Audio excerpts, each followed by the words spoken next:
Welcome to the Call Your Shot podcast, your weekly sports recap podcast where we break down the hottest headlines, dissect the latest injuries, and serve up our own hard-hitting analysis of the past week in sports. But that's not all.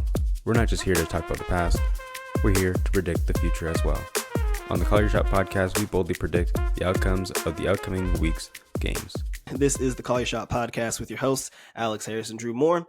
We do apologize for not having an episode last week. Ended up being very busy, but we're back this week and got a jam-packed episode. So we're going to get started talking a little bit about the NBA. Yes, for those of you that don't know, this is an NBA and NFL podcast. It just so happens that when we started, it was at the beginning of the NFL season. But as the NBA season gets closer and closer, we're going to talk about both sports more and more. So talk a little bit about the NBA, recap a couple of the key games that we've had over the past couple weeks, as well as do some star return. We got some big names such as Kupp and Jonathan Taylor returning this weekend. And then we're going to get into our updated power rankings. And then lastly, finishing previewing a few games and doing our Call Your Shot and Call Your Prop segments for all you betting folks out there. So to get started in the NBA, we do have the Trailblazers ended up trading Damian Lillard about a week and a half ago, not to the Heat or to the Raptors or any of these other teams that people suspected. He got traded to the Milwaukee Bucks. Ended up being a 3-team trade with the Blazers, the Bucks, and the Suns. The Bucks ended up getting Dame Lillard. The Blazers got Drew Holiday, DeAndre Ayton, as well as a couple of younger players with a first-round unprotected pick and 2 later first-round picks. And then the Suns get Yusuf Nurkic and Nasir Little. Following up, the Trailblazers did again end up moving Drew Holiday after that, but we'll get a little bit more into that later. So, Drew, what are your initial thoughts on the trade, and what are your expectations for the Bucks now that they got Dame and Giannis together? So obviously that makes them an immediate contender for the chip. But looking deeper into this trade, it's not exactly the players that or the teams that received players. I think were the winners in the trade. Obviously, like the Celtics, big win out of that. And then the Blazers, they got a bright future ahead of them and everything. The Suns are going to look really good out there in the West.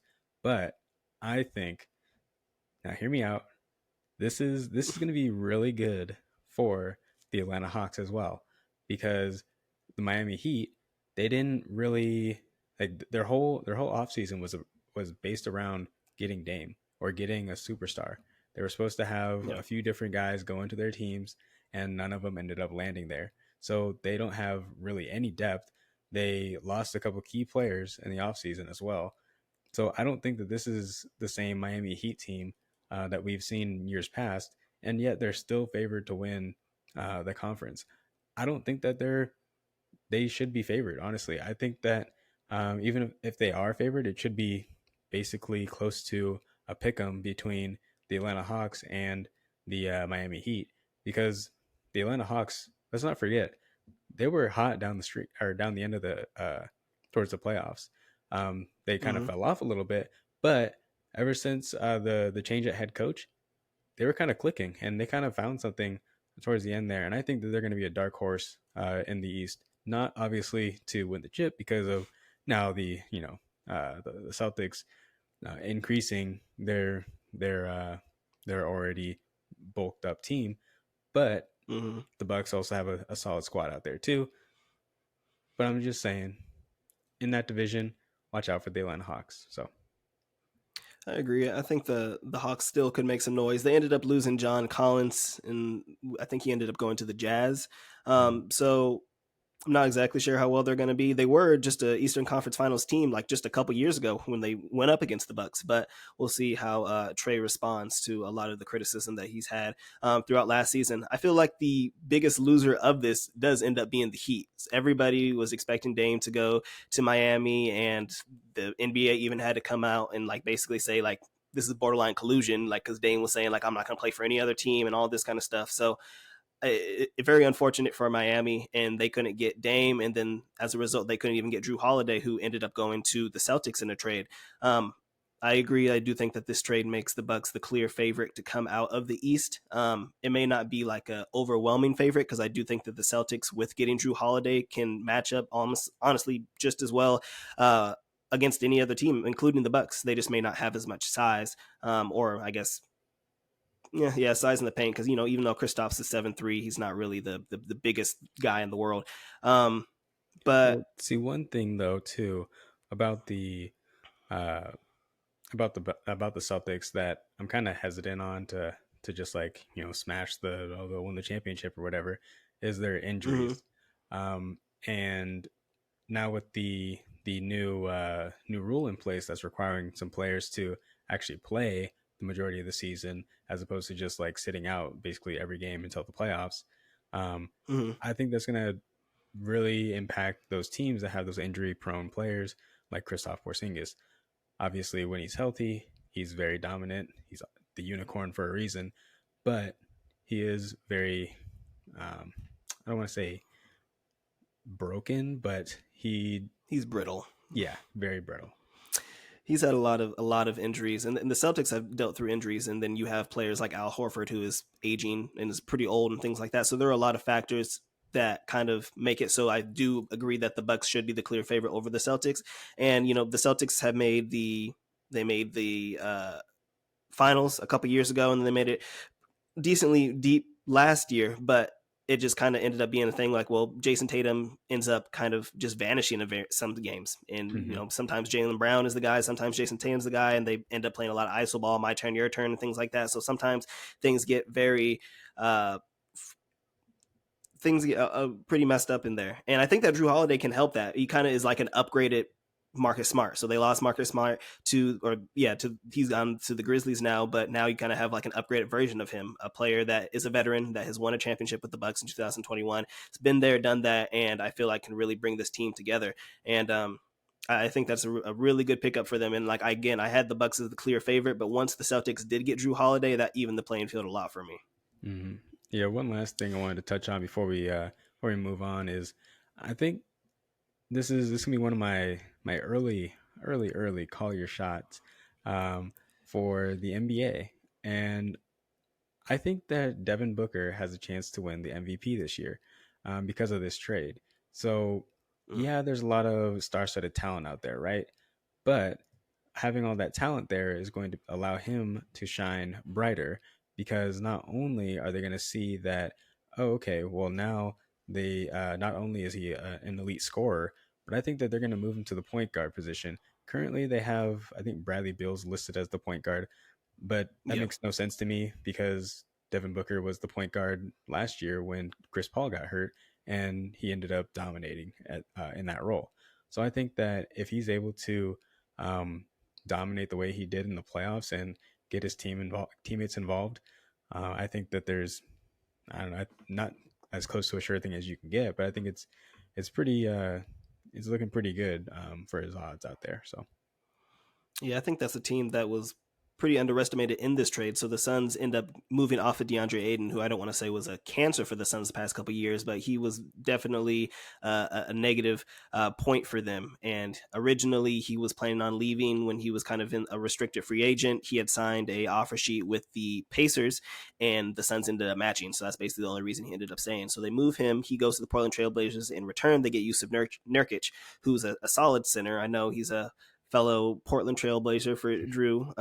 But I think he's a solid piece for them, and they get some depth, something that they really needed. They get Grayson Allen and Nasir Little and Keon Johnson. Grayson Allen is a sharpshooter that plays defense, fellow Duke guy, doesn't necessarily have the greatest reputation in the league for some of his actions from earlier in his career, but he's a good player, and again, he kind of has that championship mentality, also being a player that was on the Bucks. So I do think that the Suns upgraded at players and key pieces that they needed, being center and the depth that they needed for the Suns, for the team around, KD, Booker, and Bradley Beal. So I definitely think that was a big pickup for them. Moving on to the NFL, we are going to get into what did we have on the agenda next? Some key games that we had from the past couple weekends. So, were there any main games of note that you wanted to get into, Drew? well, I think that there's one in particular that you all know I was going to bring up because you guys were coming for my throat. Pause. And it is just it's just math. It's just data. It's just facts. Maybe luck, maybe. Okay. Oh, that was not luck. That was basically just uh, Josh Allen and the Bills getting the job done when they needed to get the job done. that first game that they played was obviously an outlier of what is going to be coming through this the rest of the season. Now, that being said, that's like the two extremes of what Josh Allen can be. He can be that, 4 touchdown guy with like a rushing touchdown as well, and throwing pinpoint passes to Stephon Diggs. But he can also be that 4 turnover guy carrying the ball like a loaf of bread, and just like really turnover prone.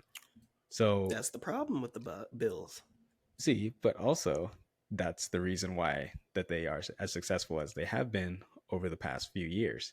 And in the not regular only, season.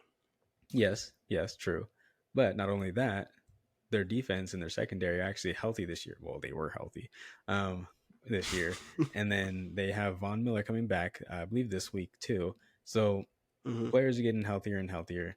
I think Damar Hamlin actually did take a snap last week, but it was on like special teams or something like that.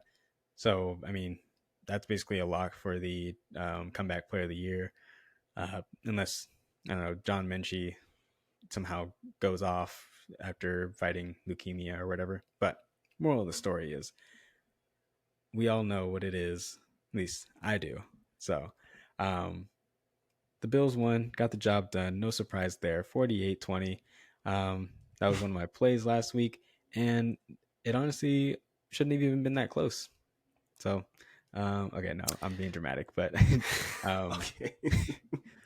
but yeah. For those of you that are a little confused about Drew's overconfidence in the Bills, we did a a power rankings a couple weeks ago, and Drew had the Buffalo Bills number one on his power rankings after they were 1-1 to start the season, and didn't include the Miami Dolphins at all.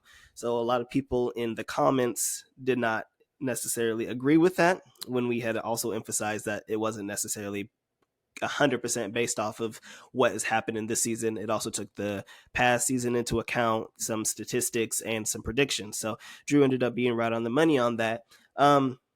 Even though most people still had the Bills like number 6 or something like that. It's That's not like okay. we had them ranked at the bottom of the barrel. But yeah, the Bills ended up basically doing to the Dolphins what the Dolphins did to the Broncos the week before. It was a good old ass whooping, and it kind of just really showed the, I want to say flaws, but it showed where the Dolphins could be exploited when you face offenses that can score the ball, and when the other team actually has a solid defense that can stop Tua at sometimes, giving him pressure, it ends up being a big problem for them. They only ended up having 20 points, and they really could not stop Josh Allen. I do feel that the Bills are a bad matchup for the Dolphins, and it's something to note going forward within not only division, but just when it comes to the playoffs and the end of the season. So I was surprised at how big of a blowout ended up being. I thought it was going to be a high scoring game, similar to what the Dolphins had against the Chargers, maybe like a 30-point plus scoring game for each team. But the Dolphins really couldn't move much on offense after their first couple drives when they ended up scoring. Ended up having some great defense by the Bills, and I think it really just goes to show that the Bills are one of the dominant teams in the AFC, if not the best team currently in the AFC. And again, if Josh Allen is able to be consistent and not turn the ball over, I feel like we all know his talent and what he's capable of. It's just the volatility. So I've also heard a lot of people talk about, the Bills. The Bills last year, I think they started 4-0 in September, so they started calling them like Mr. September, because they win, they go 4-0, 3-1 in September, and then people start to over dramatize how good they are, and then the volatility starts to come in the playoffs, and they end up getting knocked off in the second round or something like that. But See, the okay, Bills window is real quick though. See, one of the things though, the reason why I picked uh, the Bills to win in that game was mainly because mm-hmm, of the Dolphins' defense. I'm not like, you can't mm-hmm, deny that the Dolphins' offense isn't elite. Like they're top tier. Like it's pretty much impossible to stop them. Like you can only hope to contain them essentially. But mm-hmm. my main thing was that their defense is not that good. Like they're maybe middle of the pack at best. Yeah, it's Um, mediocre. yeah, like when you're, like I said, when you're giving up all these points and stuff to like mediocre teams and below average teams the weeks before, and then you have like, or even the week before, when even though they won by like a million points against the Broncos, Russell Wilson still had 300 yards Yeah, passing, and they still put up uh, a lot of points. yeah, exactly. So like if you're giving up points to that team, like that outfit, the with the clown mask on, like that says a lot about your defense. I'm just saying. So, Well, maybe we'll get a little bit into it throughout the episode, but I don't want to say the Broncos. Russell Wilson as a quarterback has not been that bad this year. yeah, As a yeah. just purely as a quarterback, I think he has like 9 touchdowns, limited turnovers and things like that. But anyway, yep. So that was a big game coming out of the AFC. Going to an NFC game, we had the Cowboys. This was a couple weeks ago, losing to the Cardinals. I think they had one of the biggest spreads. I think the biggest one after, actually the only bigger one was I think the Chiefs in being favored over the Bears at the time. Hmm. But the Cowboys end up losing to the Cardinals pretty handily. They could not stop anybody, and this kind of went to show like what is going to happen to the Cowboys when their defense doesn't carry them, when they actually go against a team that can score. I mean, I don't know if the Cardinals aren't the best example of that, but the Cardinals have actually been a decent offense. They've been able to move the ball down the field against teams. They just can't really stop teams. And the Cowboys defense really could not stop him. They couldn't stop Dobbs, and they couldn't stop James Conner, and they couldn't get big stops when they needed to. They started to make a little bit of a comeback in the third and fourth quarter, but they really just could not get the stops that they needed. And then offensively, Dak and Pollard and CD, they really could not seem to move the ball that well down the field. And when they did, they had to end up settling for field goals. That's been one of the biggest notes about the Cowboys this season, that they have not really been able to capitalize in the red zone, and they've had to settle for a lot of field goals this year and season. So what were your thoughts on that game, Drew? And they did have a bounce back game last week against the Patriots where they mollywop them. But Hmm. what are your concerns for your NFC East pick over the Eagles? If you have not forgot, me and Drew have a bet that I have the Eagles finishing higher and obviously being the division winner against the Cowboys, and Drew has a vice versa. So what are your thoughts on that? You know, I'm not concerned at all. Like it was You're going to be concerned after this week no, I won't be because concerned. they're going to lose the 49ers. So I'm kind of indifferent on that game too. We'll get to that in a second. But Okay. so I'm not concerned. It was just a bad spot for them. They're one of their star players just got hurt.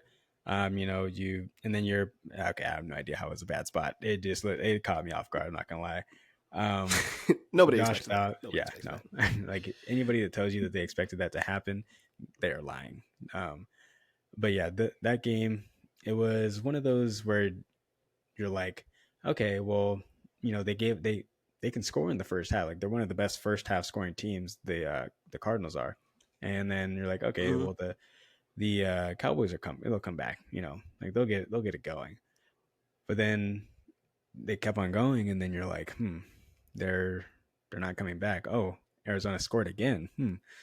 Like That's that was one literally of those. exactly how I watched the game. The Cardinals winning, I was like, "Oh, the Cowboys are gonna come back. They're gonna come back." And Yeah, then it got to like the third and fourth quarter. I was like, "Oh, okay." yeah. It was one of those games where like Arizona actually beat the Cowboys. Like the Cowboys didn't beat themselves. Like Arizona literally just like played their hearts out and everything, and they got the better of them that day. They were just the better team ultimately.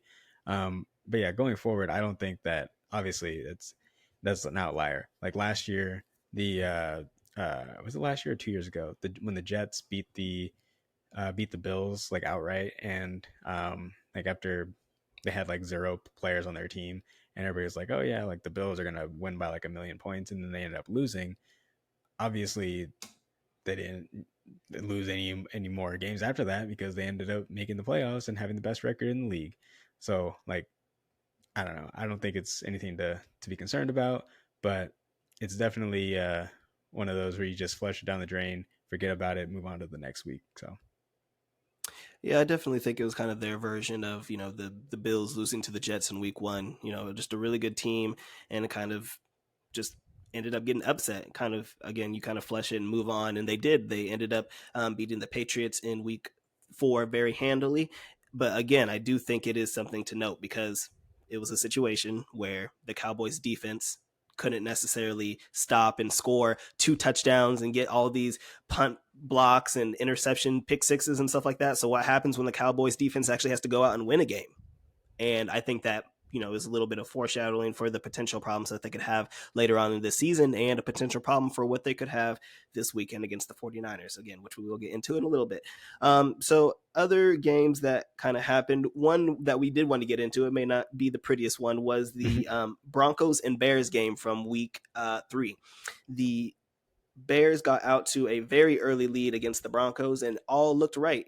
This was coming off the week where Justin Fields was complaining about the coaching and complaining that they weren't necessarily letting him be who he was and what he does best. And they ended up actually, no, this was week 4. They ended up getting off to a very early lead against the Broncos. Right off to the early lead against the Broncos, and then the Broncos walked him down. Russell Wilson and that offense ended up, capitalizing on some big plays, and they ended up slowly but surely walking them down and taking the lead. And then Justin Fields ended up kind of just stopping. He just necessarily couldn't start moving the ball all of a sudden. So what were your initial thoughts on that game, Drew? And what were your thoughts on Thursday night's game against with the Bears against the Commanders? Yeah. So first off, with the game against the Broncos, that was one of those games. That was one of my picks. I had the Broncos. I knew better than to take the -3. I was like, I'm gonna go with the money line. I was like, no, they don't need the money. Like, they're gonna win by more than 3. Like, there's no point. That's exactly why you take the money line on those short favorites, or even on the short dogs as well, because I don't need to explain it all. But moral of the story is they ended up winning by 3, landed right on the number. No, it doesn't count as a win or anything like that. But that game itself was one of the reasons why I was higher on Russell Wilson coming up in these coming weeks, is because they showed that, okay, they might have found something. But then they apparently didn't at all, and they lost the next week. So, but it did look promising though for Justin Fields, because that was able to carry over to the next game against the Commanders, who, I don't want to say that their defense is kind of overrated, but it's kind of overrated. And they were playing against a team that, I don't know, they didn't really have any injuries in the secondary or anything, so it's kind of surprising that they were this bad, because they have Kendall Fuller, who's one of the better corners in the league for the Commanders. But then DJ Moore just decided that he is him, and just went everywhere that Kendall Fuller wasn't. And that's as good of a game plan as you can get. Just go away from the best defender. But ultimately, when it comes to the Bears and the Broncos outlook, I still, like I said, max 7 wins, if they even get that. So I will say that's going to be the number. Yeah. Probably, so like maybe that might be was lower. yeah. So that was one of them that they were going to get. The Bears, I thought that they would cover, but I didn't think that they would win outright like that. This past weekend, or this past Thursday Night Football. Yeah, but yeah, Justin Fields, he's showing that he can actually play in the NFL, and that's way better than what he was doing before. And I think he currently has a perfect passer rating when throwing the ball to DJ Moore, and throwing Got for that connection. Yeah, throwing for 200 plus yards and 3 touchdowns. Like, that'll do that for you with that player. So, and even in the past few quarters that he's played too, he's had one of the higher passer ratings and higher passer grades on Pro Football Focus out of any other quarterback in the league. Obviously not top tier, but he is in the top 5 over the past couple weeks. So. Yeah, no, definitely a couple good bounce back games from Justin Fields. I did kind of feel bad. It was kind of like a little bit of a heartbreaker when they got off to such a great lead against the Broncos, and it was like arguably like his best half that he's ever had. And again, like coming into this season, people had high expectations for Justin Fields, because even though they weren't a good team, they saw the talent and the capability for them. So they thought he was going to take the next step forward as a mobile quarterback, developing his arm.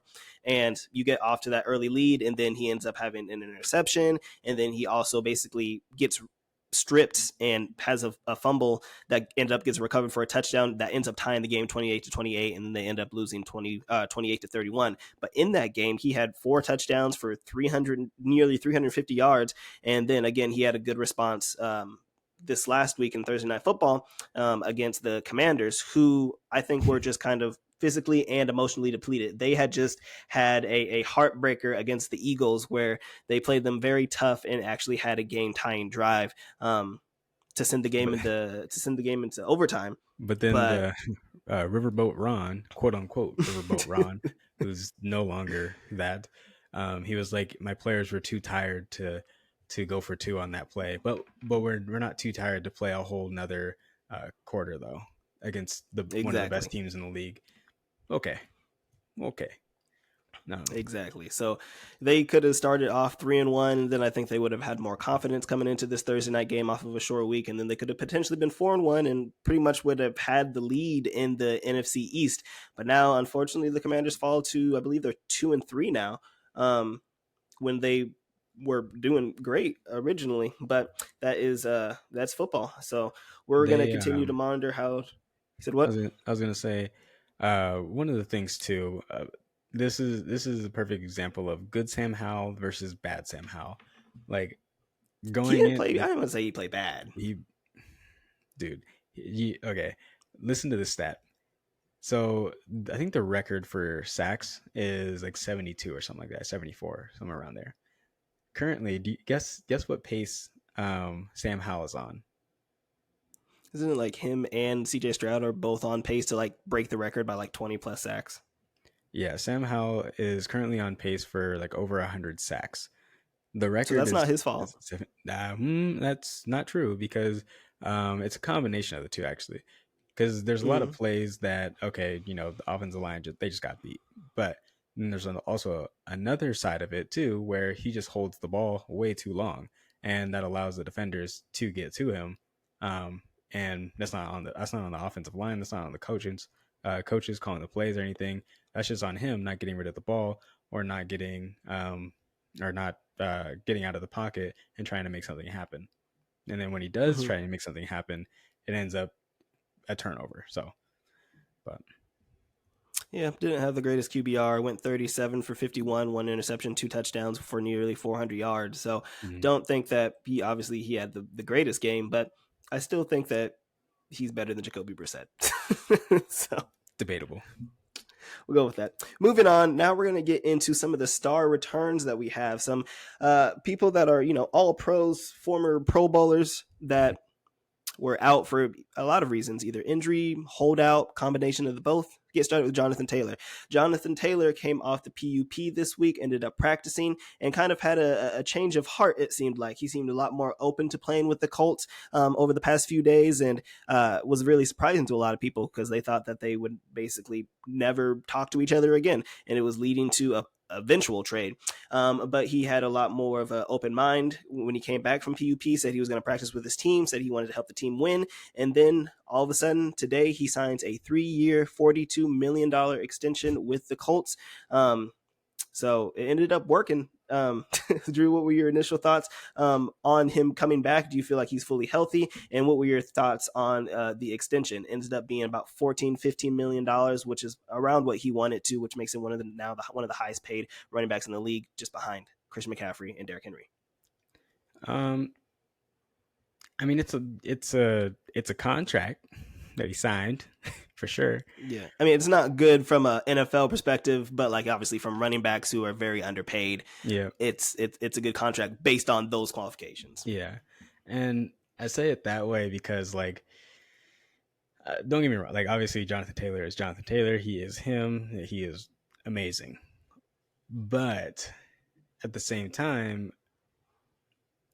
I hesitate to say that he is still the same player that they had when they initially were going to give him this contract and everything too. Because one, he's taken off all this time. Yeah, sure, you're working out on the during the off season and everything like that.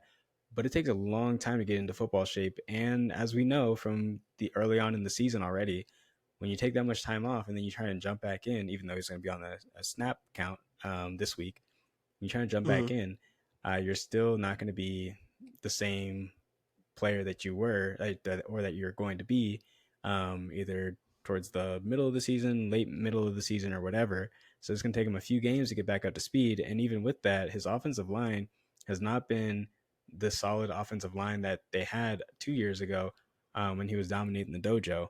And I don't know what happened to them last year. Like last year, they had one of the worst run off or offensive lines in terms of pass blocking and rushing. But then this year they've been a lot better, even making holes for people like Zach Moss to run through. But that's also a a product of playing against teams that don't necessarily have the best run defense. So I think that this week they play against one of the best run defenses in the league because Tennessee is a pass funnel. And so that would be a good test for him and on limited snaps again. But we'll see how that offensive line holds up against Tennessee and the boys. So Definitely agree with you. He is about a year and a half removed from his all-pro season where he rushed for over 1,800 yards. We'll see how things looked. I'm not exactly sure how it is going to be. You know, he missed the first 4 weeks. He wasn't necessarily fully involved in training camp, so we don't know how great of a football shape he actually is in, especially after he takes off that fat suit from holding out with everything going on.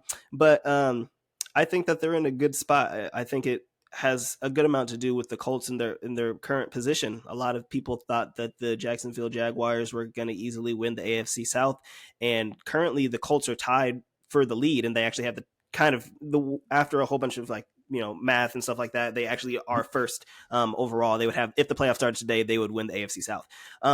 So they're 2-2. Anthony Richardson, who's looked great and has arguably looked behind CJ Stroud, the second best quarterback out of this rookie draft.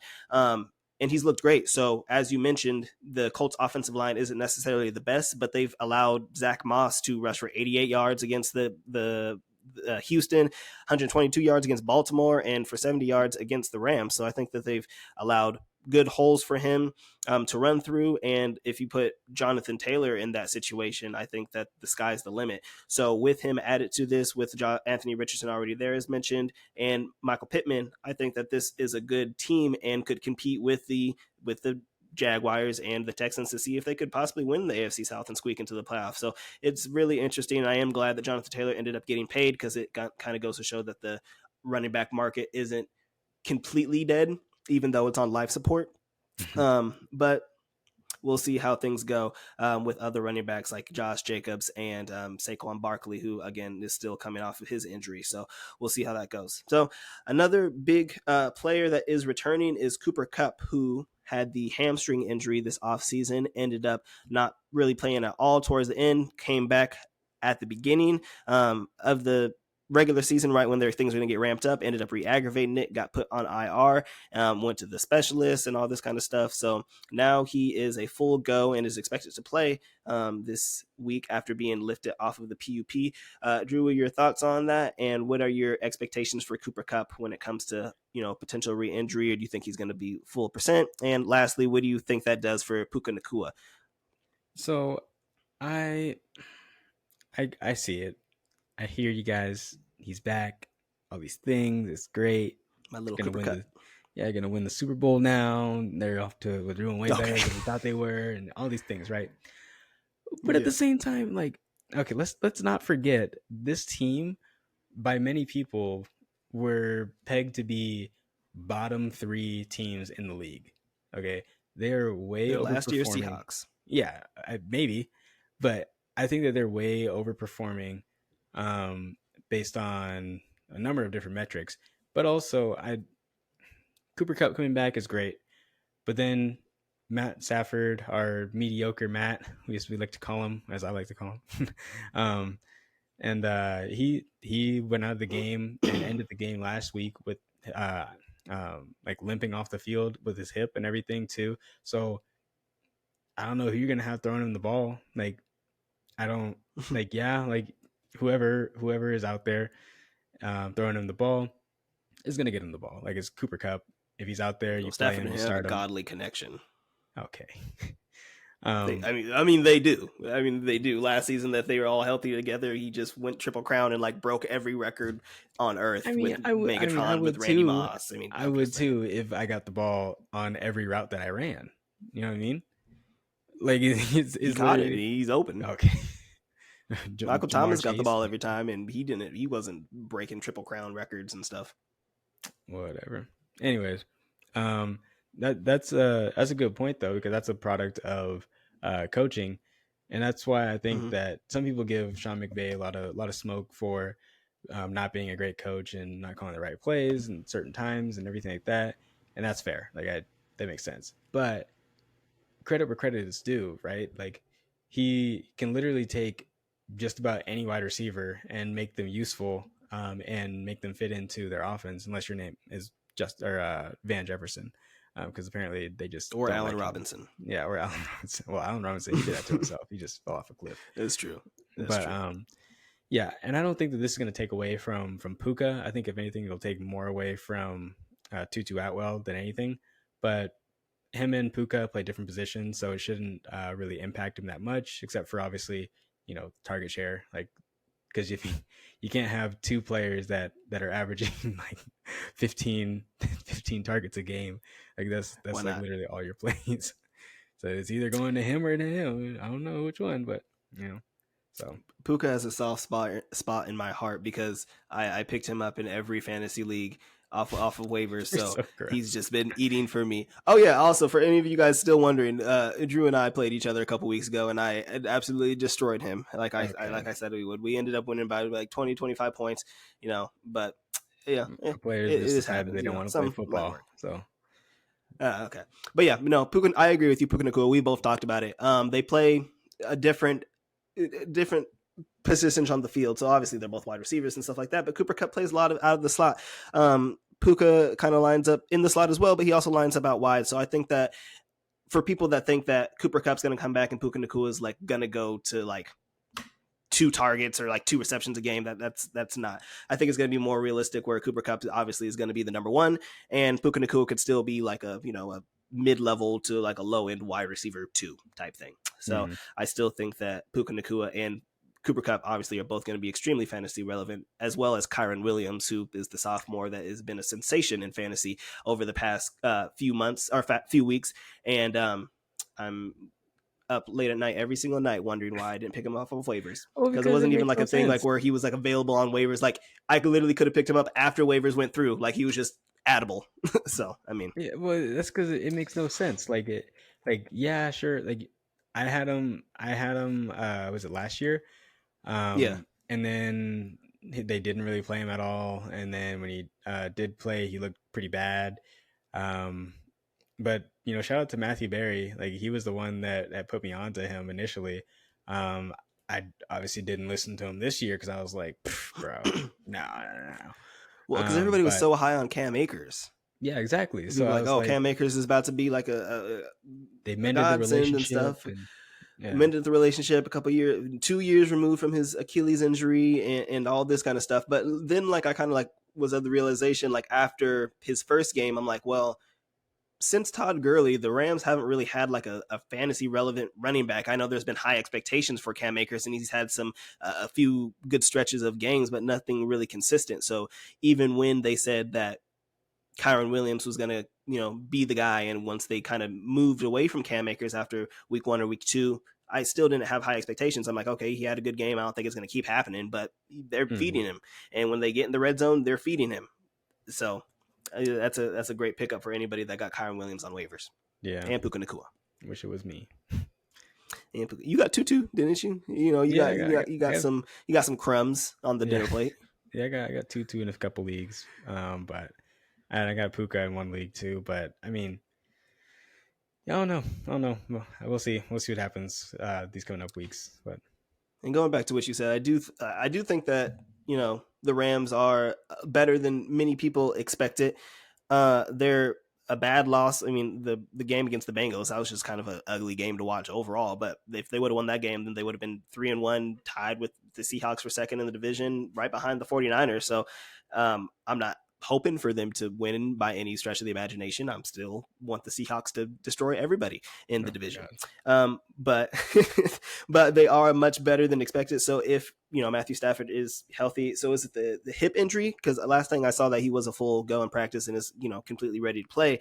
But if that's a problem, he's been dealing with injuries over the past couple of years. He had a shoulder last year, and Cooper Kupp's, whether people want to admit it or not, is starting to get a little injury prone and has been somewhat injury prone. He had a good stretch over the past 2.5 years where he didn't battle through injury, but prior to that, he had a lot of injuries. He had the very devastating knee injury, and he's had problems with his hamstrings and is now an aging wide receiver. He's 30, 31 years old. So I think that this is the point where it starts to happen a little bit more often. So the potential for re-injury or something else when he comes back, now that he's trying to go for a full go, is a little bit concerning for me, but we'll have to see when it comes to the Rams.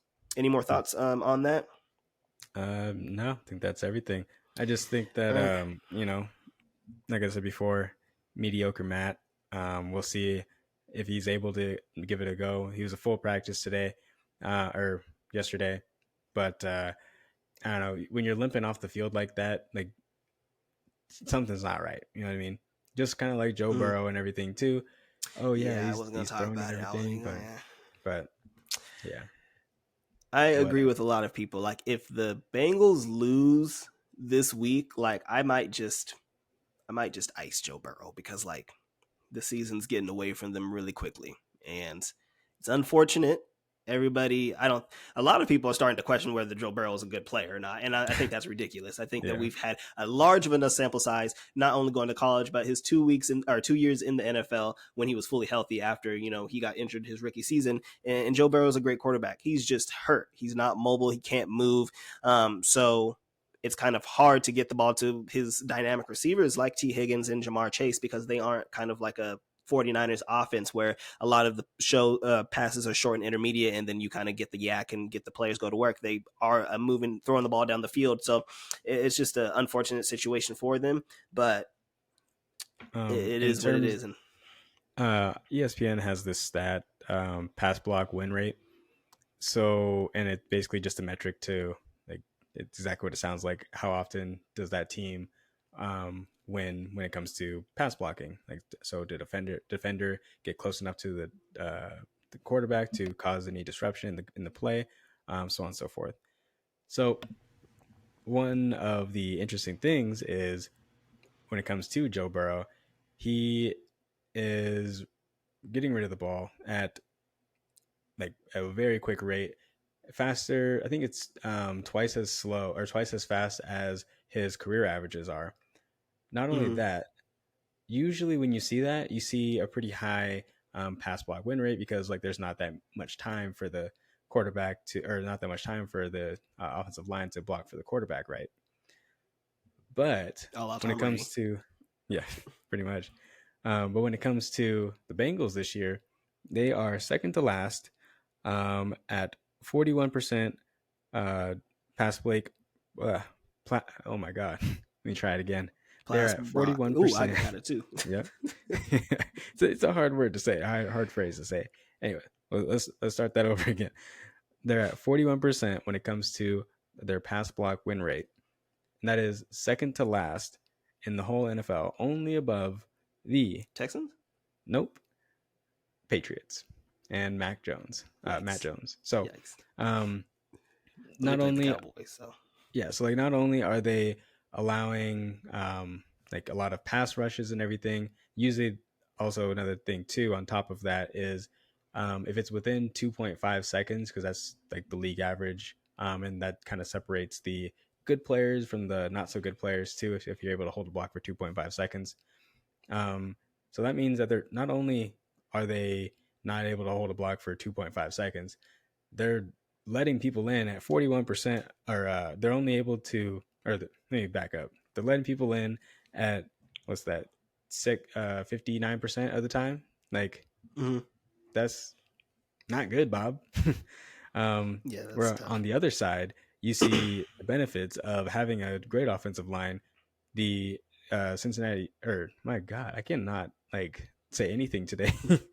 The Kansas City Chiefs, number one at 72% pass block win rate. So kind of seeing the two differences between the two teams there kind of shows you what direction these two teams are going. And offensive line play really does play a big factor when it comes to winning or losing in the NFL. So, Yeah, we'll have to see when it comes to the Bengals. They kind of take a dip into the NFC West over the next couple games. They play the Cardinals this weekend, and then they play against the Seahawks. So again, mhm. if they lose to the Cardinals, then I think that might be it. Because Yeah. if they start off 2-3, I still see a path where they can make the playoffs, and then once they get into the playoffs, they've shown that they can make noise and beat anybody. Um, but starting off 1-4 and then having to go against Seattle, and then who would be coming up next on their schedule. So they play the Cardinals, then they play Seattle, then they play the Bills, then they get the Texans. But that's a pretty rough stretch of games. So Yeah. we'll have So, I to mean, see when like, it comes to the Bengals. But if they should have already had put him on IR, honestly. Like, oh, I agree. we can't have him playing, or we need him to play in this game, because if we go 0-3, then our chances of making the playoffs are way lower. Okay, well, what if you don't have a quarterback? What are your Well, chances of people saying winning it the was play? impossible. They're saying that no team has made the playoffs after starting 0-3 or something like There, that. no, there But it was like I twelve definitely percent agree with you. chance or whatever. But Oh, okay. Or you're maybe it was telling me one of the there's a Super Bowl. I chance. think it was one of the Super Bowl. Oh, probably that. But no, I definitely agree with you. I think that they definitely should have put him on IR, and they were kind of the mindset like they are in now mode. So they have Joe Burrow, who they had just signed to the massive contract, and then you have T. Higgins and Jamar Chase still on their favorable rookie contracts. So who, along with Joe Mixon, who they restructured his deal and things like that, still had a solid defense, or an okay defense. But Mhm. so I think they were kind of just in win now mode, and they're like, okay, well, he's just gonna have to play through the injury, which is the mindset that's still in now. But if you start 1-4 and you lose to the Cardinals, then I mean, I think we need to start having the conversation of, I think they really just kind of need to sit Joe Burrow, and wait for him to get fully healthy, because trying to, get the season back after starting 1-3 with the potential on losing Joe Burrow for a longer amount of time, just because you guys didn't want to suck, I don't think is a good formula for success from a long-term perspective or short-term perspective, because they're not winning games. So moving on, we're going to give an updated rankings for our top 5 teams currently in the NFL. Drew, you went first last time, so I'm going to get it started with this time. My rankings currently would be number one. Actually, yeah, I'll start with number one. So number one, we are going to start with the San Francisco 49ers. They are still my number one. I think they're 14-0 in the regular season with every time that their quarterback has started and finished the game. And, Brock Purdy, Mr. Irrelevant, has been great. Hasn't turned the ball over. Has gotten to the ball to the players that they needed to, with, Debo, Ayuk, and Christian McCaffrey, who is a MVP candidate at this point. And they're just being a great aggressive team, and their defense has been great as well. Number two, I would have to go with I keep going back and forth, and I'm still gonna go with the Eagles. I'm Do still it. going with the Eagles. Nope, still going with the Eagles. They're 4-0. And they've admitted it as well. It You're hasn't been pretty. disrespectful. So like it hasn't been pretty. Um, they're 4-0. They haven't lost a game, but they've had a lot of close games, a lot closer than they should have, against teams like the Patriots and against the Commanders last week. But at the end of the day, they are still 4-0. I still think that their offense, when the chips are all to the table, is going to be more consistent than the Bills. I think that Josh Allen is a much more volatile quarterback than Jalen Hurts has been over the past couple years, and I think that their defenses are comparable. And I would still give the nod to the Eagles, because they've shown it. They've made it to a Super Bowl, and they've been arguably a top 3 team for the past 2 seasons. So they would be my number 2. Number 3 would be your Buffalo Bills, Drew. Unlike you, I still take into account, the losses and other situations as well as the Okay. past. It's Josh Allen has shown the volatility. He's, again, been an MVP caliber quarterback, the Madden cover athlete, and all this kind of stuff. But he's also been a quarterback that has 3-4 turnovers a game and ends up losing the games, and kind of sometimes doesn't show up in the brightest of lights. Um, but I digress. Number 4 would When be has the he not showed Cowboys, up in who have. in the brightest of lights? You said what? When is he not showing up When has he gotten to the brightest of lights? in the like in the AFC Championship games or in the playoffs that he's played in. He's never Because made it to the AFC Championship game. He got to the second round against the Chiefs where he did have a good game, and they went back and forth into the shootout, and ultimately they lost was to the that his Chiefs. fault? Huh? Was that his fault that they lost? No, that was not his fault that they lost. Exactly. He shows up. Was that wasn't last season? That was 2 years Well, ago. yeah, no, Or 3 years ago. I'm not saying. I'm saying that in general, he shows up. It's just his teammates around him don't show up. Like he has a lot of drop passes when he's passing the players too. Uh, Granted, sometimes it may be cold in Buffalo, but that's no excuse to drop the ball in these important games. And also, People it's have looked at his the Bills defense. as an elite team for the past 3 or 4 years, like elite, Yeah, and have yeah. been either a Super Bowl or like a Super Bowl favorite or like a top 3 Super Bowl favorite, and they haven't even gotten to the AFC Championship. And you're saying that onus doesn't go on to Josh Allen? You think it's the players not catching the ball or the defense or the coaching? It falls down I to think the quarterback. it's a combination of everything, though. I think that Mm-hmm. it's less so on Josh Allen and more so on the injuries that occurred throughout the year, and also the other player skill positions not showing up.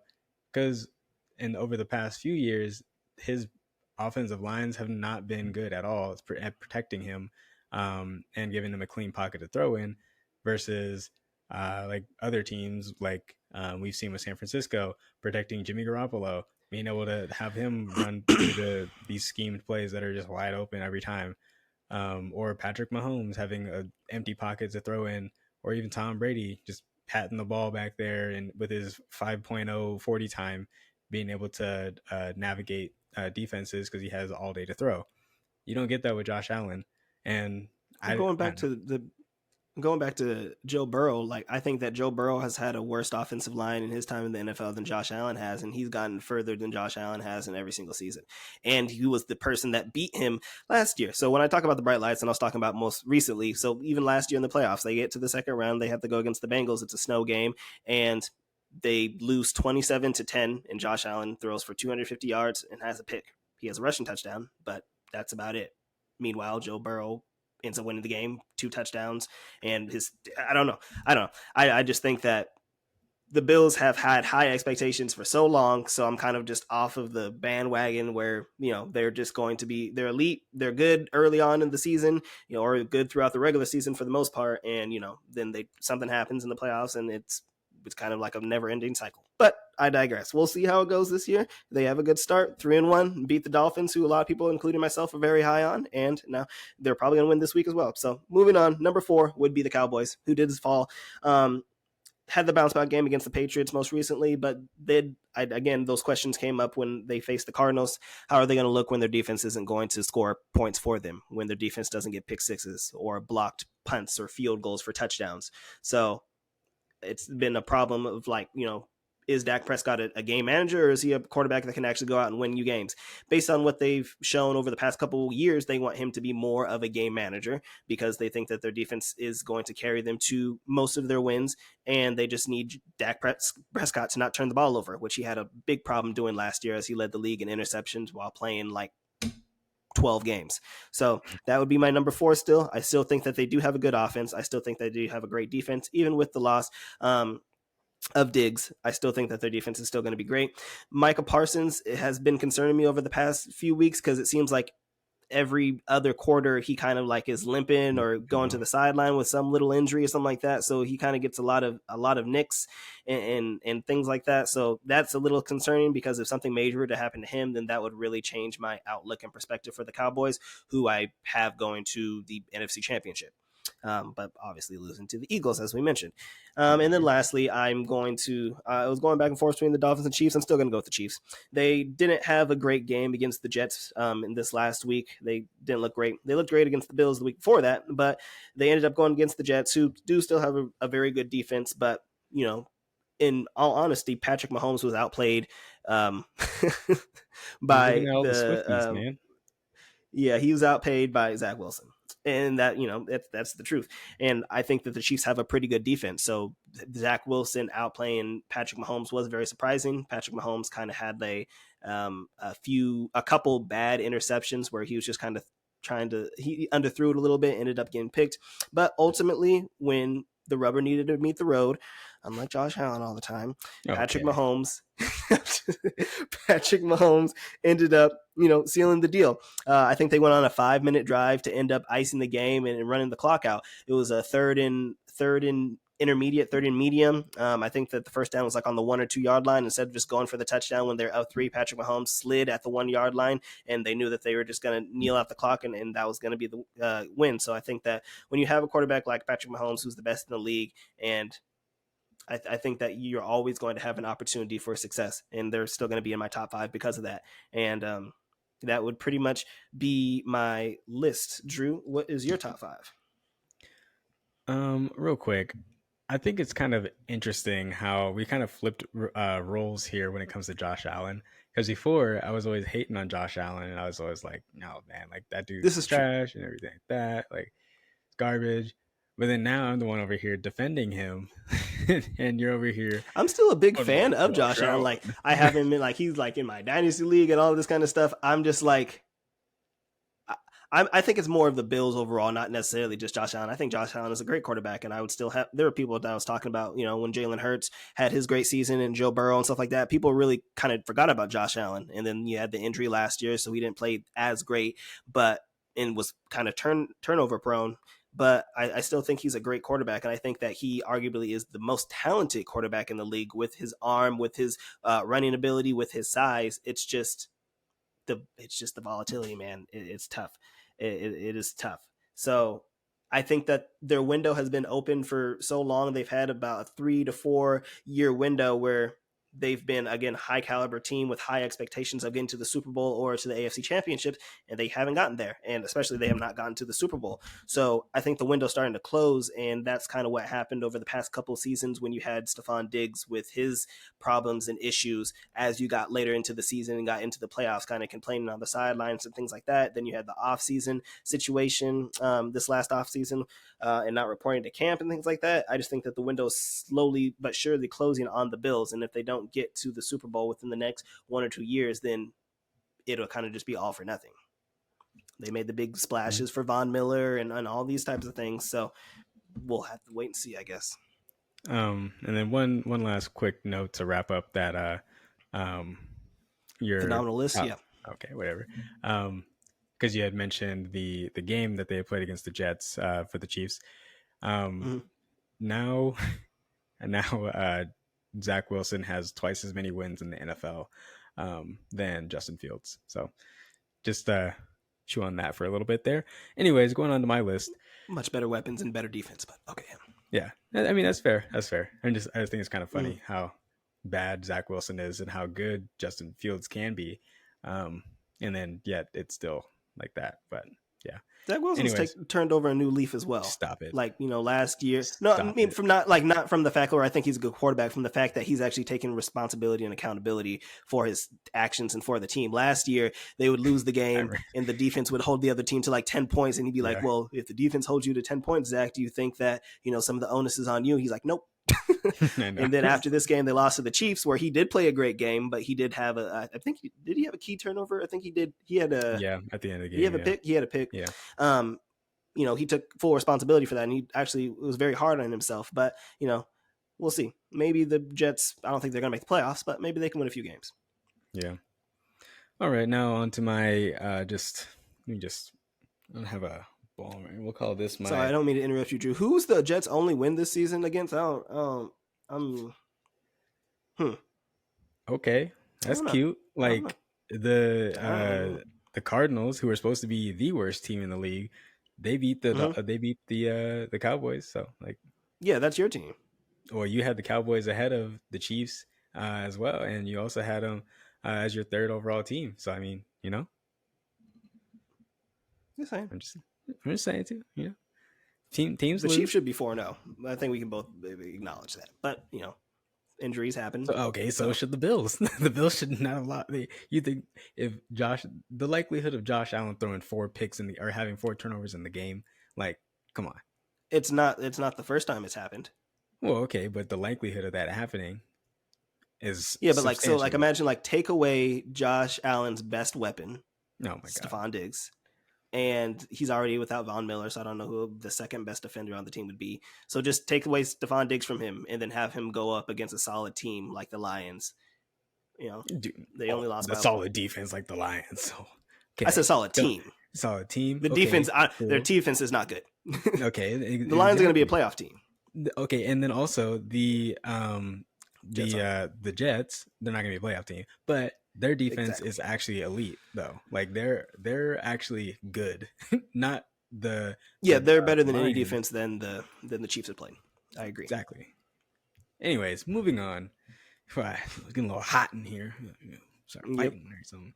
Anyways, but yeah. So number one, I mean, wash, rinse, repeat. You know what it is. It's the Bills. Are you slowly becoming a Bills fan, Drew? Is that I think I am. Your Saints have been so bad that you're just like, you know what, Josh Allen. It's that guy. I like him. You know. Like I can't. I was thinking about buying another jersey because I still got my Drew Brees jersey, and it's I can't be walking around with that anymore. It's outdated. We should have made a bet. I was scared, but I should have made the bet that the Seahawks would finish with more wins than the Saints. Well, you can still do it. We can still do it. I think they got the same. Don't look at the schedule. I'm looking at their record. No, you guys are 2-2. We're 3-1. Ooh, 3-1.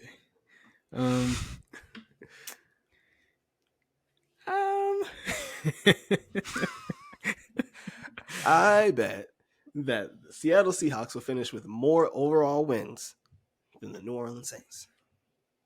See, now, I think I'm good. Okay. Anyways. You had them projected for like 12 or 13 wins, didn't you? No, I had them for like 11 or something like that. Oh, okay. Anyways, all right. Let's hear the list. Number 2. Number 1 is the Bills. Number 2, it's got to be the 49ers. I mean, how could it not? Like their defense is arguably the best in the league. I mean, it probably is the best in the league. I was going to say maybe statistically it could be the Browns that are up there too, but after last week, maybe not. But then also it's a product of, who are the 49ers playing. But then same thing could be said for the Browns as well. Because they played against a bunch of backup quarterbacks and also just very low tier offenses as well. But I do think that their offense is pretty as close to unstoppable as you can get, other than the Dolphins, which I mean I feel like has to be number 1 offense. Both West Coast styles. The Dolphins just have more speed, but the 49ers have more physicality. Yeah, and so both of those schemes that they run are kind of based on anticipation as well. So if you have that's one of the main reasons why the Bills are able to disrupt the Dolphins last week was because of they were throwing off the timing. So they would just go up to the line and just jam Tyreek Hill or jam whoever at the line, and that would throw off all the timing on all the routes, as opposed to like being able to have him just like run across the field and then having nobody marking him, and then he's able to get off the line with no press or anything like that. But yeah, I think that they're elite team. I have them going far, potentially winning the Super Bowl this year. Because now, I mean, it's not going to be it's not going to be the Bengals. So, yeah. And then number 3, I think it's got to be the. Am I going to do it? You know what? We'll do it. Kansas City Chiefs, number 3. This is a Kansas City Chiefs team that, although their offensive production has gone down over the past year, maybe 2, their defense, their defense has picked up that slack. And also, if they're able to find their running game like they were able to last week with Isaiah Pacheco, I think that they can make leaps and bounds in terms of being able to hold on to leads. Because that was one of the biggest problems last year and years prior was they would just throw short passes instead of running because they weren't able to run at all. Pacheco needs to be drug tested.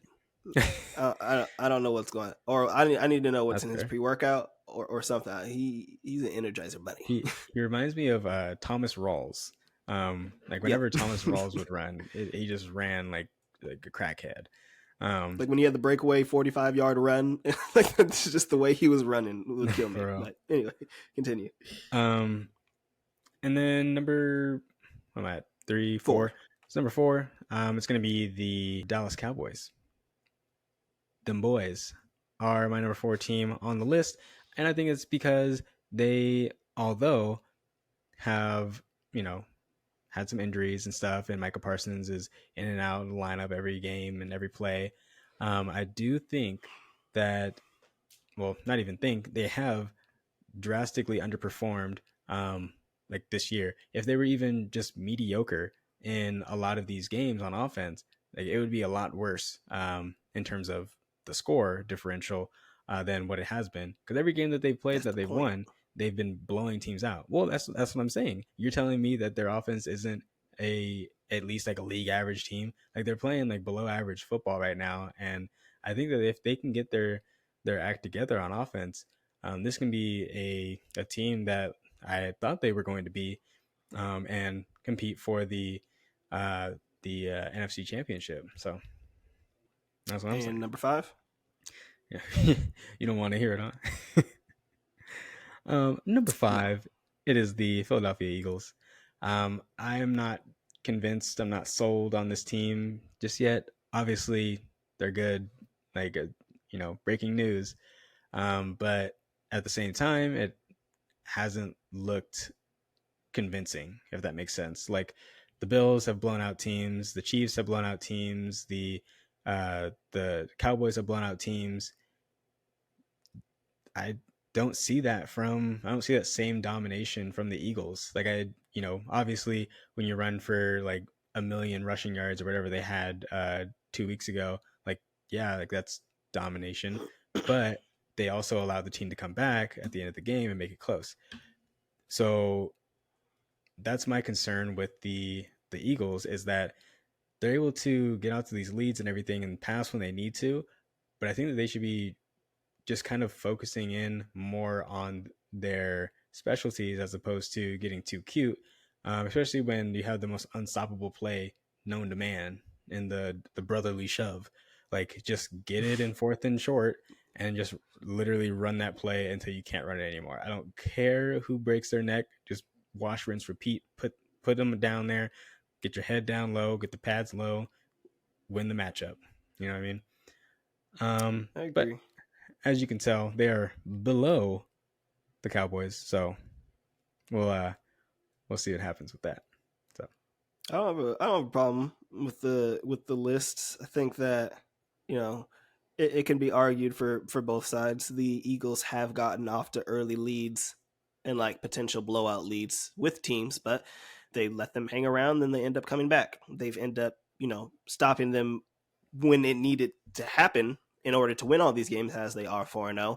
But, they nearly lost to the Patriots. The Vikings had a chance to win the game. The best win that they had was against the Buccaneers, which was an ugly game because it was 25-11. And, we know what happened against the Commanders, who they almost lost to once that game went into overtime. I think that there is question marks for nearly all of these teams except for the 49ers, who I feel their question mark would just ultimately be, how good do you really think Brock Purdy is, and how good is he going to be when he actually has to face elite talent? And up until this point, he's produced, and even when he was in the playoffs last year, he's produced. So that's the only thing that I would have. I would have the 49ers over the Bills just based off of what they've been able to show and produce so far. I think that, offensively, weapon-wise, I don't know another team that is as good as them, as like holistically. Same thing with their defense. All the defensive pieces they have Hufanga, they have Warner, they have Hargrave, they have Bosa, and it's just so much. So I would still, have the 49ers first, and then the Cowboys, Eagles, I can understand that's a toss-up. I think that the Eagles can win the tough games. That's basically the reason why I would have them over the Cowboys. I think that the Cowboys could struggle when they have to face comparable teams, and we'll see when the see answer a lot of these questions because the Cowboys play the 49ers this weekend, and I think that they play the Eagles in like week 6 or week 7. So I think we'll get a lot of answer to these questions early. And then the Eagles play the Dolphins in like week 6 or 7 as well. So we'll be able to see a lot of this down the road. And then, I think in week 9 or 10 is when the Cowboys Eagle matchup is happening. And I'll be sure to get some bets on that as well.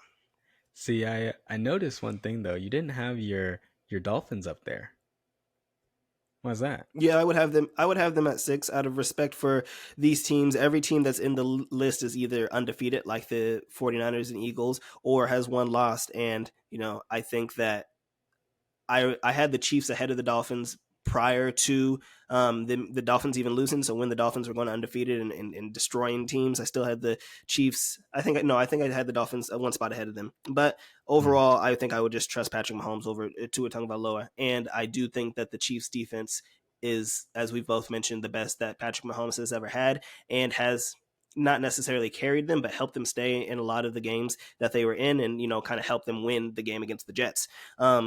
So if I had to choose, I would say that the Dolphins have a better offense, but the Chiefs aren't far behind because they have Patrick Mahomes. So even though they don't have a consistent number one wide receiver, you still have Travis Kelce, and then whoever wants to come along for the ride on any given Sunday, whether it be MVS one week or Rashid Rice or Sky Moore, or if you get the running game going. So I think the Chiefs have ways to beat you, and I think their defense is better than the Dolphins. So the Dolphins I would have at 6, though. I'm not completely overreacting to their loss against the Bills. It was an ugly loss. They really couldn't seem to move the ball, and when they got pressure against Tua, it ended up being a problem. So that seems like it's going to have to be the formula. You're going to have a high-scoring offense, but you're actually going to also have to have a good defense, because you're either going to have to outscore them or provide good pressure. So I don't think many teams are equipped with the ability to do that like the Bills are, and I don't think that the Dolphins are going to have to go against that many teams that have such a high-powered offense as the Bills that also have a good defense going forward. But they might squeak back into the top 5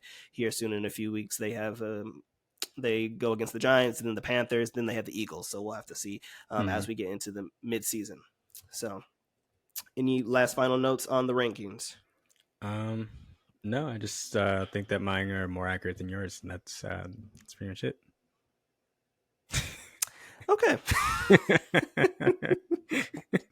Moving on, I guess we are going to get into these call your shot and call your prop segments for all you betting folks out there, and people that have gambling addictions like Drew. Okay. So, first, I live in Washington, so I can't even bet anyway. But, Drew lives in Oregon, so he's an addict. Okay. We're going to get into call your shot. So you have a couple games this weekend that you have the utmost confidence in, Drew? So the first game I want to kind of highlight is this Tennessee against the Colts here. So Jonathan Taylor's coming back and everything, and that's all cute, fine, and dandy. But I'm looking deeper. Why you hate Jonathan Taylor? I don't hate him. They don't sound like you like him. He got his bag, and that's all right. But they gonna need to pack their bags and get on the road, because they're gonna lose this home game to their division rival. Oh, so, okay. I am taking the Tennessee Titans to. I'll just go. I'll go on the money line. It's -2.5 right now, and I want nothing to do with like losing by they won by 1 point or they won by 2 or any of that BS. I'm not so confident the Titans stand by it. I'm 2.5. No, I'm good. So that is my first pick right there. So okay, that's surprising, honestly. I think that the Colts have looked way better than expected, and if you add Jonathan Taylor, who even if it's going to be on the snap count, I think that he is one of the best running backs in the league. So I think that will definitely help. We'll see. My first game would be your Saints looking to bounce back against the Patriots. The Saints are favored by +1. I am going to, be confident in my pick, and I'll play by the spread. Well, okay, I'll play by the spread. I'll take the Saints. I think that, I don't know. With all the pieces that they have offensively, I thought their offense would look a lot better this year than it had in the past, and it doesn't look all that great. I thought that with Chris Olave, with the healthy Michael Thomas, with Alvin Kamara now back. Also, side note, Alvin Kamara set the record last week for most receptions with minimal yardage. He had like 13 Yeah. receptions for 33 yards, which I did not even think was possible. But I The eventually think the that this previous offense is going to be record clicking. for 13 receptions, I think was like Six. 75 yards, something like that. I was like, bro. So you got the Saints out here setting records and stuff. So I definitely think the offense is eventually going to start clicking, though. I think that Derek Carr will be able to get the ball to the receivers, and Alvin Kamara will just open up the offense a little bit better. The Patriots just have not looked that great.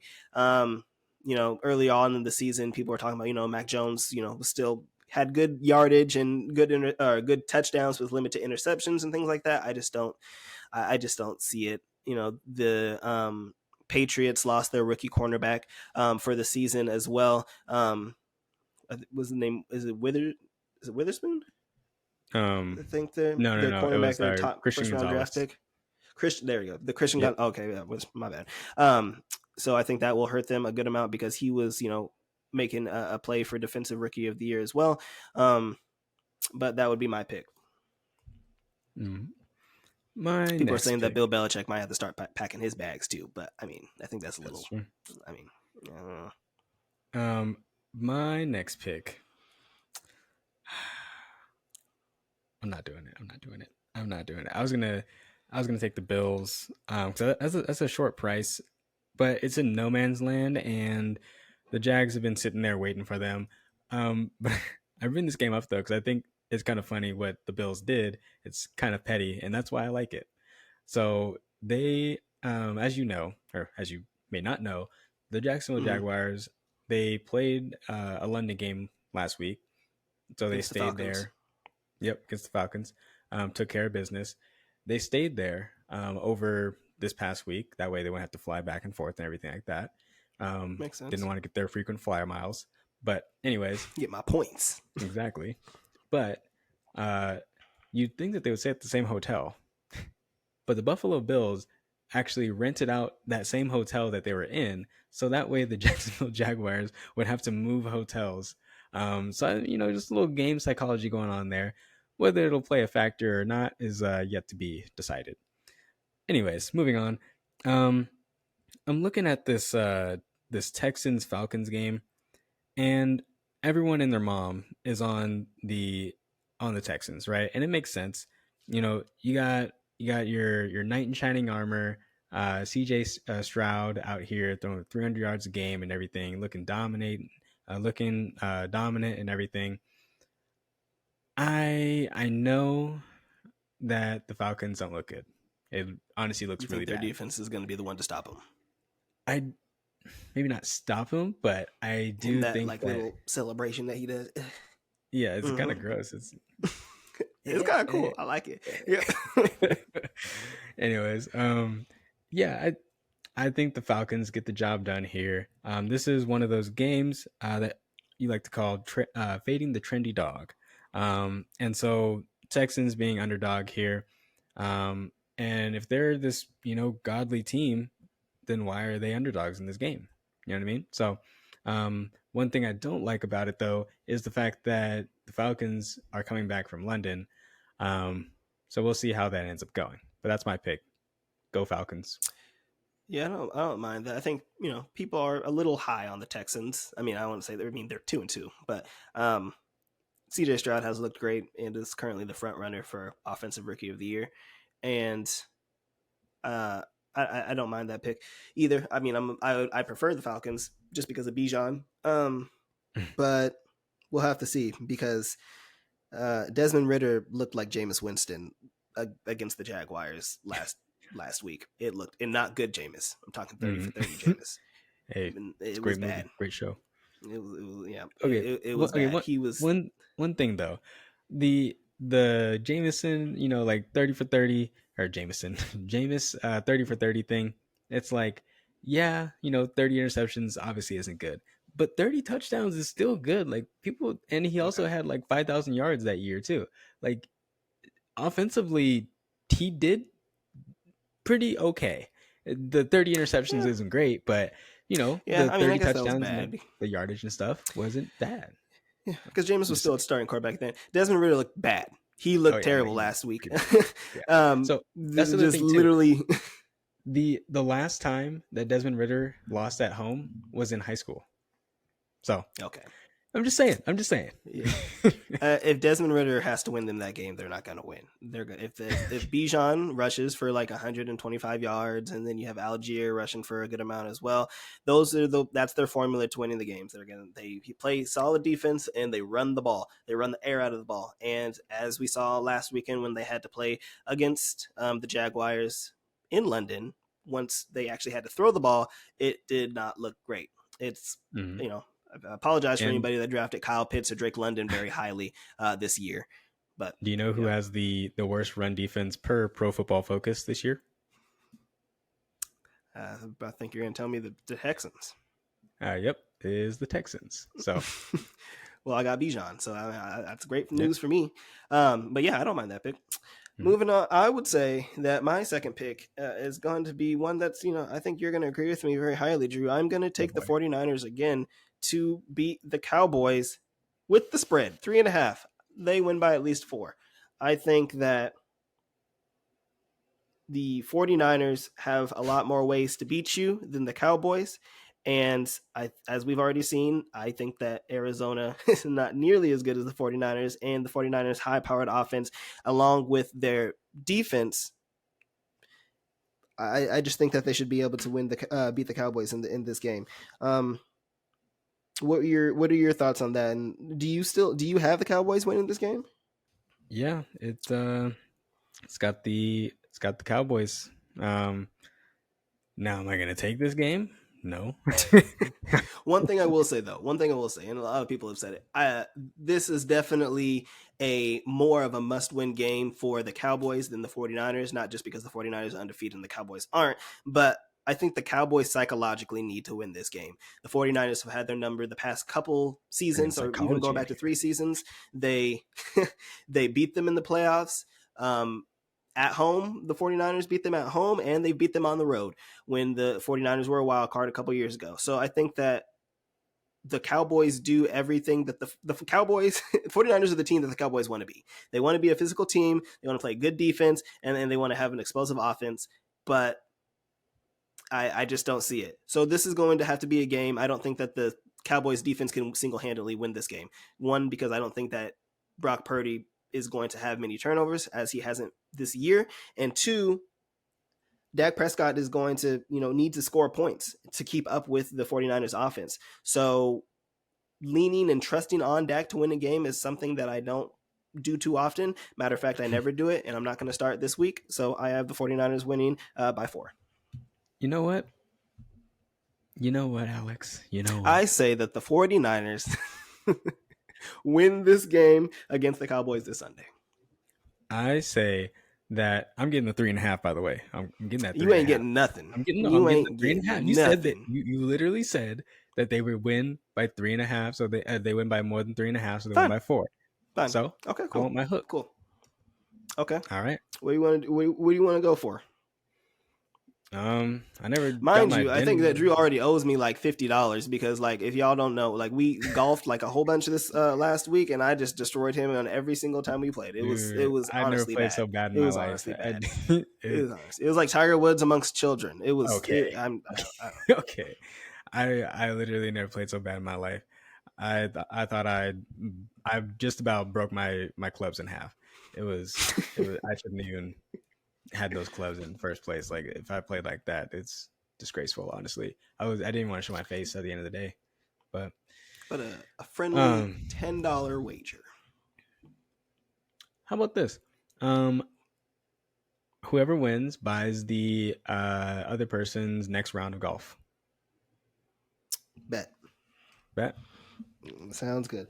I see. I don't know. Like, this has been weird because throughout our episode shooting in the past, few weeks, I've defended Matthew Stafford, almost borderline rooted for the Rams, and am now favoring the 49ers, all enemies within my division as a fellow Seahawks fan. And it feels gross, but I don't like the Cowboys more than I dislike the 49ers, which is surprising. But yeah. Yeah. Hey, I'm just saying. Just don't be surprised when you see the end result of the game. You think it's gonna be close? I think it should be close. It shouldn't be a blowout. That's for sure. Especially if like let's not forget what happened was it last week when the 49ers were playing against the Cardinals, right? Granted, the Cardinals did beat the Cowboys, but um they were driving on that last possession and they had was it two or three plays that were called back that should have been touchdowns, honestly.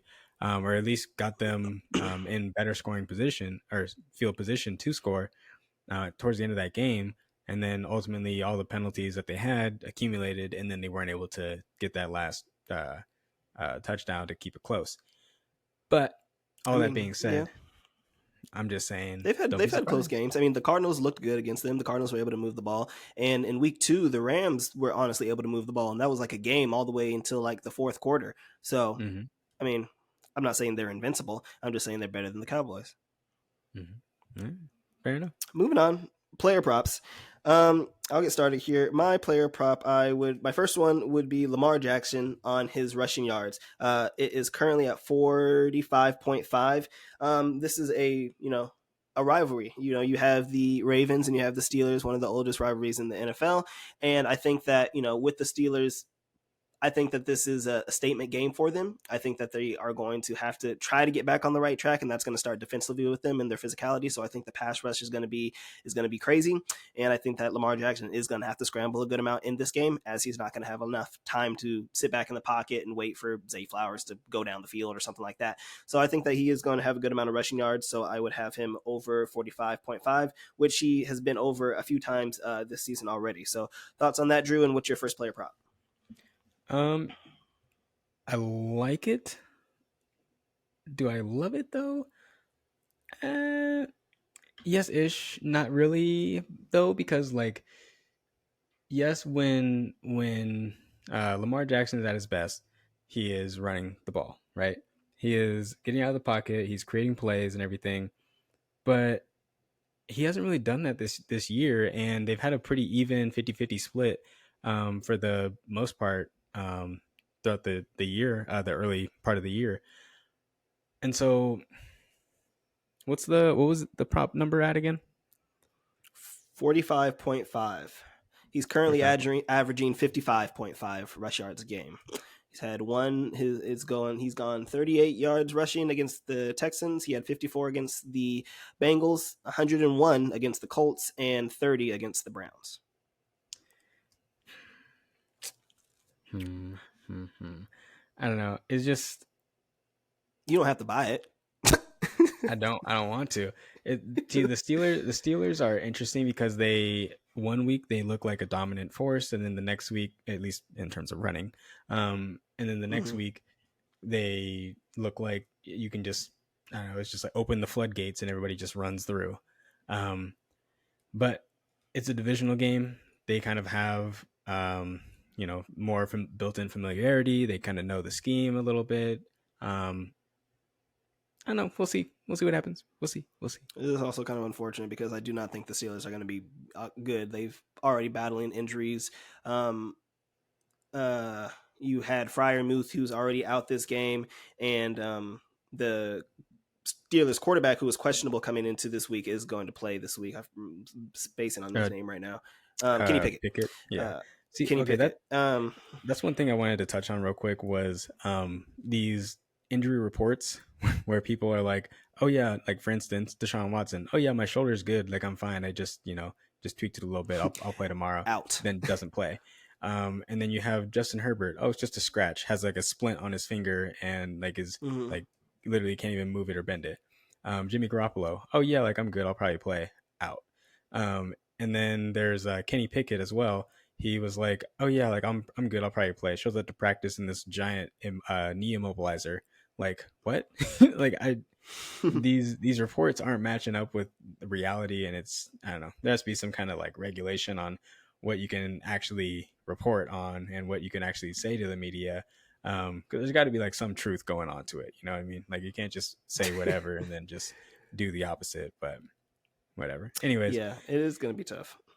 um, before I move on to some player props and stuff, I wanted to touch on a couple totals. The first one was in the Saints game. I have no idea why it is at 39. Who is scoring in this game? I I could tell you who's not. The Saints and the I mean, Patriots. the Saints should have a good offense, and the Patriots have put points on the board this season. The I believe it's the Saints, who have been limiting, well, except for I think it was last week was the first time or whatever. But before that, they had limited just about every team that they've played over the past, I want to say, um, back half of last year and then going into this year under 20 points. So I don't know. Matt Jones doesn't really strike any confidence in me when it comes to offensive prowess. And then in terms of whoever's playing quarterback for the Saints, if it's Derek Carr, sure, he's another week removed from his AC joint injury, but I still don't think that they've been able to find a system that's been working, because clearly whatever they've been doing hasn't been working, but they should be doing a lot more than what they've been showing. So maybe I'm wrong. Maybe this is the week that they break out, and with all the injuries on the defensive end for the Patriots. But I don't know. I just don't see where the points are coming from in this game. Yeah, no, I definitely think you're right. I was thinking about the Broncos. I was not thinking about the Patriots. The Patriots Mm-hmm. have scored the most they've scored this season was 20, and it was against the Eagles. They are trending downwards very badly. So they had 20 week 1, 17 week 2, 10 week 3, and 3 last week. So they may not score this week. But I do think that this is. I'd hope that this would be a blowout, but I mean, I think you're right. I don't even think that might not even get to 40. So you said you had another total. Yeah. So I'm looking at this Chiefs and Vikings game as well, and I don't see where the stops are coming from in this game. So I'm looking at the opposite. Kirk Cousins is currently on pace for, I think it's like 1,000 yards. He's currently on pace for 6,000 yards, and I think it's like 50 Him and something Tua. touchdowns. And yeah, and Justin Jefferson's he's going to set the record for receptions this year. If not him, then it'll be Tyreek Hill. And same thing with receiving yards and everything like that. All these accolades just to say that their offense is elite for sure, but their defense Definitely. is garbage. Um, and now that Travis Kelsey is back and healthy, and their offense is finally finding some flow to it, and I don't think that Taylor Swift is going to be at this game. So distractions aside, they should be able to get the job done and get some points up on the board. And I think that they ultimately will. This will be a close game, closer than people will think. I think. Well, I think. Um, but What's yeah, the total? total is currently sitting at where am I at here? Total is currently sitting at 52 and a half, 53. 52 and a half. Okay, so like 26, 27 points. And you got the over, right? Mm-hmm. Yes, sir. Yeah, I don't see why not. I think the only thing I would say is that if the Chiefs get off to an early lead, then they're just going to try to run the ball with Isaiah Pacheco. And I think that they can get stops against the Vikings, Mm-hmm. but not every time. I definitely think that this is going to be a high scoring game, and it could go into the 30s for both teams. If not, the Vikings will probably score around 20, and the Chiefs will probably score around 30. So I think that over will should easily hit. Moving on, my last player prop would be Brandon Ayuk, who, when healthy, has been averaging about 90 yards receiving. He's had 2 100-yard games, and I think that this game will be not necessarily that, but Mm-hmm. I think he'll hit his over, which is 59.5 yards, which is probably going to be about 3 or 4 receptions for him, because he gets a lot of down the field passes from Brock Purdy. That's his go-to when he goes downfield. You got to have Debo and Christian McCaffrey for the short and intermediate passes to get them, allow them to get the yak, and you have Brandon Ayuk as the main downfield passer receiver. So that's would be my player prop, who I think that they will need to pass to. I think that I don't know if it'll be a high scoring game, but it'll be a competitive game against the Cowboys. So I think that they are going to have to throw a good amount. So I have Brandon Ayuk for over 59.5. Thoughts on that? And what would your next player prop be? Yeah, I like it because the rapport that Brock Purdy has is more so with Brandon Ayuk than it is with any other receiver. He does have Definitely. a And pretty I'd say good, he's their number one. yeah. I Debo's their mean, joker. He's more versatile, but Brandon Ayuk is like their number one like go-to receiver. yeah, for sure. And I mean, there's always the problem with finding any over prop on like when it comes to the 49ers and stuff is they have so many weapons and so many ways to beat you. It's hard to kind of single out which one's going to have the better game over than the others. But yeah, this year it seemed like you're kind of able to um, isolate those games where okay, this team has a pretty soft secondary. Okay, and Ayuk is healthy and not broken for once. Okay, let's take his over. Usually goes pretty well. So yeah, I think it's a solid one. The only thing is he going to be able to get the ball off in time with the pass rush That's true. of the Cowboys? Two of the uh, top five defensive ends are on the Dallas Cowboys, and then the other two are also on the uh, 49ers. So this should be a really good game on defense and on offense. So I think it should be something to look forward to. One Definitely. prop that I have two props, but the same player.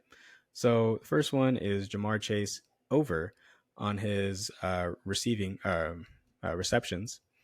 It's at 6.5. I think that going back to offensive line being really bad, and they're kind of turning Jamar Chase into a horizontal receiver instead of a vertical receiver that he normally is. So a lot True. of you Not saw enough that. time. Yep. So you saw that last week with him getting the ball out quick and just dumping it off to Jamar Chase, and then having him do the rest of the work. So I think that's a solid one right there. And then the second one I have, like I said, same player, Jamar Chase over 80 receiving yards. Same kind of concept here. He's going to get a bunch of volume, and I mean, they have to move the ball somehow, right? So, and I think that they're going to rely on their star player, especially with Higgins out. Um, you know, I think they're going to be neck and neck with the Cardinals. I personally got the Cardinals when it was at 5.5. Um, now that it's down to 3, that's kind of scary. I don't know if I would take that, but I like it. I liked it a lot better when it was at 5.5. So, but yeah, I think it'll be an interesting game, and they'll have to throw to stay in it. Yeah, I like that pick. And it, like I said earlier, it's basically an all or nothing game for the Bengals. If they can't beat the Cardinals and they start off 1-4, that's tough. Mm-hmm. And it kind of goes back to like the receiver. I don't want to say diva, but kind of like attention seeking type thing. So you had AJ Brown a couple weeks ago who was complaining on the sidelines and things like that because he didn't think that he was getting the ball. And you had Dallas Goedert and Devontae Smith getting a lot of work. And what happens the next 2 games? He goes off for over 100 yards and multiple touchdowns, especially against the Commanders where he had like 150 yards with 2 touchdowns. Same thing with Stephon Diggs in the past. And I think that this is going to be one of those games. At the end of the game, in the post game interview, Jamar Chase was talking I'm open. to one of the interviewers saying like, I'm open. I'm always effing open. So Mm-hmm. he hasn't necessarily the targets have been there. He's had, I think, only had one game this year where he's had under 9 targets. So he's had 9, 8, 15, 9, and then catch wise he had 5, 5, 12, 7. So overall it's been starting to trend up. And I think that Joe Burrow is going to have to hyper target him. My only concern would be with T. Higgins out and with Joe Burrow being handicapped to a degree. Are the Cardinals just going to go completely all in and be like, okay, we're just literally going to do everything we can to take away Jamar Chase? He's usually always double team and always has a lot of attention on him, but could be even more so because you don't have a star receiver on the other opposite side with T. Higgins, especially if Joe Mixon can't get the running game going, which they haven't been able to do that well as of late. But I think that he will be hyper targeted. I don't necessarily see a reason why he can't. The target's going to be there, so as long as they're Mm-hmm. good targets and he gets the catches, I think that should hit. Both of them honestly should hit. And if he get the over under is 7 receptions. 6.5. So I mean, yeah. Okay, yeah. So yeah, 7. If he gets 7 receptions, I think that he'll get the 80 plus yards, which Mm-hmm. he did have 7 receptions last year against the Titans, and he only had 73 yards. But again, that kind of Shh, goes don't back look at to that. him complaining in the interview, saying I'm always open. So Mm-hmm. we shall see. You said you had one more. Um, I mean, I didn't, but I could. I was. Oh, You know okay. what? I'll say it. It's not a prop, but it's a side. I think that this line is way too low on the Eagles and the Rams. So hmm if we look back, the line was 5.5 against the Buccaneers, hmm and against the Rams, it's 4. So like the Rams were projected to be the worst team, one of the worst Okay. teams in the league. No, like literally by a lot. You No, can, I get that, but like yeah, they've shown their talent this year, dude. so like you eventually have to start accounting for that. And if the Bucks were to play the Rams, like if that was the matchup this week, I'm pretty sure the Rams would be favored, I don't know, if not a man. pick 'em. I don't know. I'm just Especially with saying, Cooper Cup coming back, I'm sure that kind of changed the spread a little bit. and that's exactly why I think that there's a lot of value on the side of uh, the Eagles, Eagles, definitely. I think because 4 is that's rude, but yeah, that's way too short for a team that was literally in the Super Bowl last year. So I'll take right, minus Super 4. Bowl. Um, Yeah, if if you can find it, buy it down to 3.5. That way you don't have to push on 4, or just take the money line. I've been hurt too staying many up till 3 times. o'clock in the morning, like Drew, trying to find these illegal sites where you have the better spread options and things like that, and black Okay. market and stuff, dark web. Hey man. Hey man, you gotta get it where you can, all right? Okay, no, I agree with that. I think that the spread is definitely way too close. Especially given the Eagles are undefeated and the Rams, while have been improved and higher expectations than people expected. With the addition of Cooper Cup, I still think that the Eagles are clearly still the better team. So Hmm. I would take that as well if I could find it, but I'm not going to be on the dark web looking for no 3.5 spread. Okay. So I think that's going to wrap it up for this week. Again, we do apologize for not having the episode last week. We are trying to get our schedules aligned, kind of a lot of stuff going on with both of us, but we are going to get more consistent. So do you have anything else that you wanted to get into, Drew? Is that pretty much it? Yeah, I got two things. I always got things to say. You know me. Two things I wanted to touch on real quick. Shout out to the Beavers getting that big win last week. I haven't checked the score for today. I probably shouldn't. They're probably losing. But they had a big win last week against Utah. So, and I called it too. I'm not gonna lie, I called it. You can ask anybody. Anyways, and then another thing too is a quick shout out to the WNBA. The WNBA Finals is Finals starting is lit. tomorrow. Yep. And so it is the finals that we all wanted to see. Number one team against the number two team all year. I believe there's a total of 5 MVPs, MVP titles, or trophies in this game alone. So this is going to be a series that we're all going to need to check out, all going to need to watch, because it's going to be one for the ages. So For sure. Well, thank you everybody for listening. This has been the Call Your Shot podcast with Alex Harris and Drew Moore, and we will see you guys next week. Peace. Peace out.